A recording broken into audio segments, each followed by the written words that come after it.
भव्य रामलला के मंदिर बनने की पूरी तैयारी हो रही है। हमारे विश्व हिंदू परिषद के माननीय श्री चंपत राय जी ने इसकी व्यवस्था शुरू कर दिया है और मुझे ऐसा लगता है कि 2024 तक मंदिर बनकर तैयार हो जाएगा। और मैं चाहता हूं कि मंदिर की ऊंचाई 1111 फुट होनी चाहिए। विश्व का सबसे ऊंचा, सबसे श्रेष्ठ, सबसे भव्य, सबसे दिव्य मंदिर अयोध्या की राम जन्मभूमि का होना चाहिए। इसके लिए मैंने माननीय प्रधानमंत्री जी को, माननीय गृहमंत्री जी को, माननीय महामहिम राष्ट्रपति जी को, माननीय मुख्यमंत्री जी को, राज्यपाल जी को एक पत्र लिखा है कि इसकी ऊंचाई बढ़ाई जाए, क्योंकि विश्व का सबसे ऊंचा, सबसे श्रेष्ठ, सबसे दिव्य, सबसे भव्य मंदिर बनना चाहिए। और इसके लिए हम सब लोग लगे हुए हैं और मुझको ऐसा लगता है कि पूर्ण सफलता मिलेगी।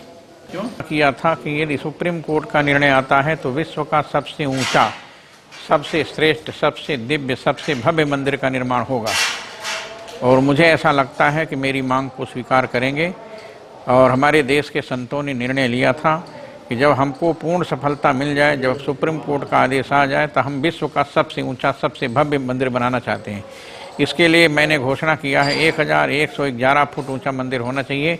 इसके लिए मैंने महामहिम राष्ट्रपति महोदय जी को, मैं भारत के माननीय प्रधानमंत्री नरेंद्र मोदी जी को, भारत के माननीय गृह मंत्री श्री अमित शाह जी को, भारत के रक्षा मंत्री राजनाथ सिंह जी को, उत्तर प्रदेश के माननीय मुख्यमंत्री योगी आदित्यनाथ जी को और उत्तर प्रदेश के राज्यपाल को मैंने पत्र लिखा है। और मुझको पूर्ण विश्वास है, उस पत्र में मैंने कहा है कि भारत में जितने बड़े बड़े मंदिर हैं सबकी ऊंचाई 200 फुट से 300 फुट से 400 फुट से ऊंची है।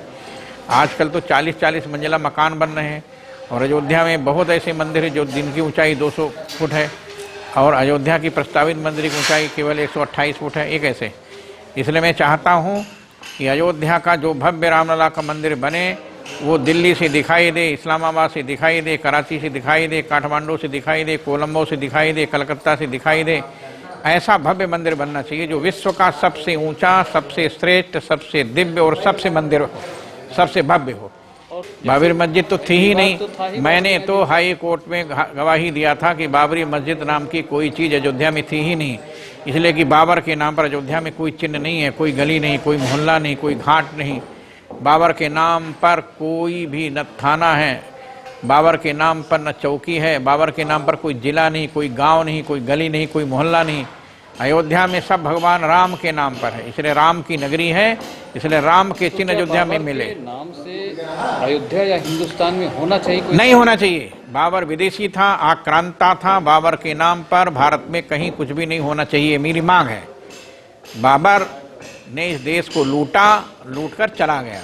ऐसे लुटेरे के नाम पर, आतंकवादी के नाम पर मस्जिद नहीं बननी चाहिए। ये हमारे देश के संतों की राय है, देश के राम भक्तों की राय है। देश के लोग नहीं चाहते हैं कि भारत के किसी कोने में किसी प्रकार की बाबर के नाम पर कोई मस्जिद बने।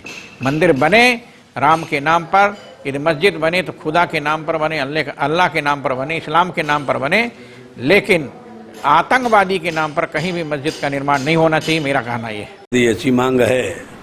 ये तो बार बार हम लोग भी दोहरा रहे हैं कि नव्य भव्य अति दिव्य अद्वितीय जो श्री राम जी पूरे विश्व के लिए, पूरे संसार के लिए अद्वितीय हैं और अद्वितीय विभूति हैं, महान विभूति हैं।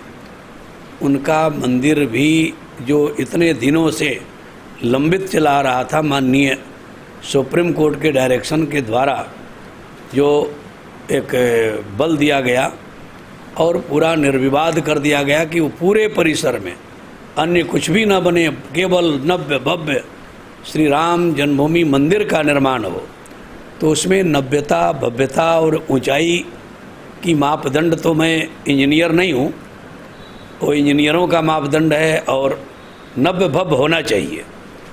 इसमें कोई दो मत की बात नहीं है। इस सब लोग इस बात से सहमत हैं कि माननीय केंद्र सरकार, प्रदेश सरकार और सारे संगठन इससे सहमत हैं। माननीय सुप्रीम कोर्ट के डायरेक्शन से सारे संगठन और सारी सभा समर्थित है।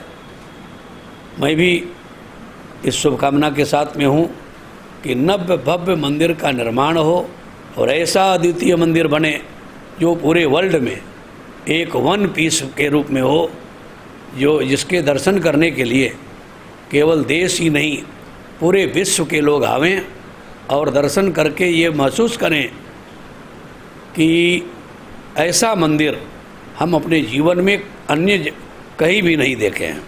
देखिए, ऐसा है कि ये तो पूरे जितने राम भक्त हैं सभी देशवासियों की ये हार्दिक इच्छा है कि राम मंदिर एक अलौकिक और अद्भुत अद्वितीय होना चाहिए।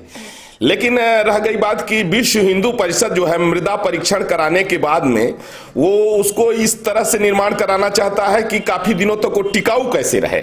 अब उसको लेकर के वह उस तरह से बना रहा है कि जैसे अगर 1000 फीट तक की वो वहां की मिट्टी जो है वहां उस तरह बन सकता है मंदिर की नहीं बन सकता है। तो तमाम बड़े बड़े इंजीनियर उस मृदा परीक्षण को किए हैं। अब इसके बाद में जो है तो विश्व हिंदू परिषद का प्रयास चल रहा है कि उसको कितनी वो हाइट दे सकता है, किस तरह से उसकी भव्यता दे सकता है। तो मेरा मानना यह है कि विश्व हिंदू परिषद ने राम मंदिर के लिए सबसे ज्यादा लंबा संघर्ष किया है। अब विश्व हिंदू परिषद सभी राम भक्तों की भावना का आदर करते हुए प्रयास कर रहा है उसको दिव्य भव्य और अद्वितीय अद्भुत बनाने के लिए। लेकिन यह है कि हम अगर कह दें कि नहीं 1 लाख फीट ऊंचाई होनी चाहिए और अगर वहां की मृदा उस तरह का जो है तो अगर ना हो, ऐसा कोई गुंजाइश ना हो, तो मैं तो समझता हूं कि यह है एक भावुकता हो सकती है मात्र। लेकिन कार्य को जो है उसको उस तरह से हम उसको परिणाम में ले आए, उसके लिए तो तमाम बिंदुओं पर विचार करना होता है। इसलिए विश्व हिंदू परिषद जो कुछ भी करेगा वो निश्चित रूप से जन भावनाओं का आदर करते हुए करेगा। अब विश्व हिंदू परिषद इसकी तैयारी में है और तमाम मृदा परीक्षण करने के बाद में देखिए जो हमने उसका पता लगाया है कि जो बड़े बड़े लोगों ने मृदा परीक्षण किया है उन लोगों ने जितना उनको बताया है कि इसकी इतनी ही हाइट जो है हो पाएगी, इससे ज्यादा हाइट संभव नहीं है। और उसके लिए पत्थर भी वो लगाए जा रहे हैं जो बहुत लंबे काल तक रह सकते हैं, क्योंकि सीमेंट इत्यादि से बनेगा तो 200-300 वर्ष के बाद में फिर खत्म हो जाएगी बिल्डिंग। तो इसलिए मंदिर जो बनाया जा रहा है उस पर तमाम बिंदुओं पर विचार किया जा रहा है। केवल एक बिंदु पर ही हम विचार कर लें कि मान लीजिए कि हम 1000 फीट की हाइट तो दे दें, लेकिन पता लगा कि 200-300 वर्ष के बाद में फिर जो है वह फिर जीर्णोद्धार कराना पड़े, ऐसा नहीं। मंदिर जो बनाया जा रहा है वो हजारों वर्षों की कल्पना है कि वो हजारों वर्षों तक जो है रहे। इसलिए विश्व हिंदू परिषद जो कुछ भी करेगा उसमें हम सब लोग सहमत हैं, अलग से किसी को राय देने की जरूरत नहीं।